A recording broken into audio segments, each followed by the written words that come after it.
Israel, Iran దేశాల మధ్య నెలకొన్న యుద్ధం ఇప్పుడు పాకిస్తాన్కు పాకే అవకాశం ఉందా అంటే అవును అనే అంటున్నాయి అంతర్జాతీయ వర్గాలు.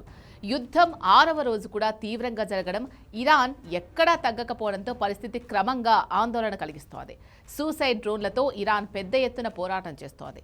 తాజాగా సౌదీ అరేబియాలో ఒక చిన్న ఇరానియన్ ఆత్మాహుతి డ్రోన్ చేసిన పని వేల కిలోమీటర్ల దూరంలో ఉన్న పాకిస్తాన్ను మధ్యప్రాచ్యంలో యుద్ధం దిశగా లాగుతోంది.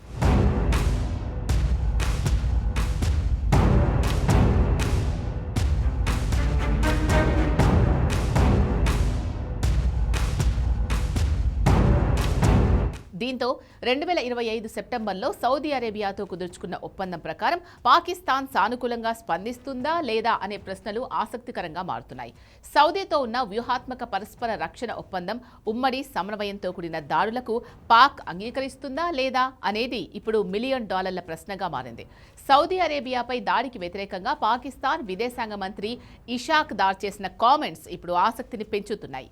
సౌదీతో రక్షణ ఒప్పందం ఉందని తాను ఇరాన్కు అర్థమయ్యేలా చెప్పాను అంటూ థార్ కామెంట్ చేశారు. ఒప్పందం ప్రకారం అత్యంత వివాదాస్పదమైన అంశం ఏంటి అంటే పాకిస్తాన్ సౌదీ అరేబియాను రక్షించేందుకు తన అణు ఆయుధాల పరిధిని విస్తరించే అవకాశం లభిస్తుంది.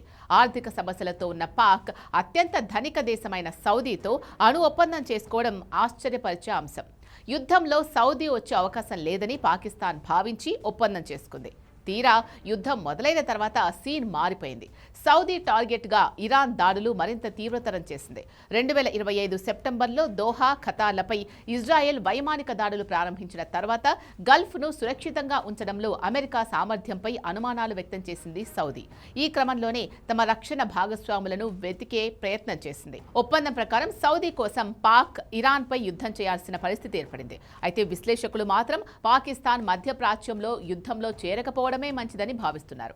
అయితే పాక్ మాత్రం ఇరాన్తో పోరాడేందుకు ముందుకు రావడం లేదని తెలుస్తోంది. పాకిస్తాన్ తన వంతుగా సౌదీ అరేబియాకు అణు రక్షణను విస్తరించినట్లు అధికారిక ప్రకటన చేయలేదు. పాకిస్తాన్ మొదటిసారిగా అణ్వాయుధేతర మిత్ర దేశానికి అణ్వాయుధ సహాయం చేస్తుందా లేదా అనేది ప్రశ్నార్థకంగా మారింది. ఒకవేళ పాక్ సౌదీకి అణు సహాయం చేస్తే దానికి ఇరాన్ ఎలా రియాక్ట్ అవుతుంది అనేది కూడా ప్రధాన ప్రశ్న.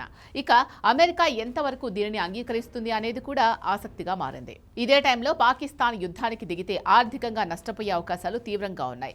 ఆపరేషన్ సింధూర్, ఆఫ్ఘనిస్తాన్పై చేసిన యుద్ధాలతో పాక్ పరిస్థితి దారుణంగా మారింది.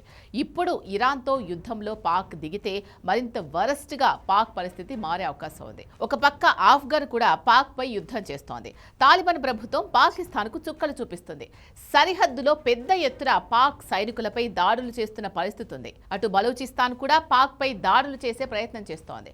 పాక్ సైనికులను పలుమార్లు బలూచ్ ఆర్మీ కిడ్నాప్ చేసిన సంగతి తెలిసిందే.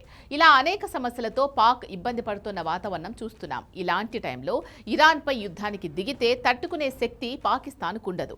ఇరాన్ క్షిపణి, డ్రోన్ వ్యవస్థలు పూర్తి స్థాయిలో బలంగా కనపడుతున్నాయి. వాటిని అడ్డుకోవడానికి అగ్రరాజ్యం అమెరికా చేస్తున్న ప్రయత్నాలు కూడా ఫలితాన్నివ్వడం లేదు.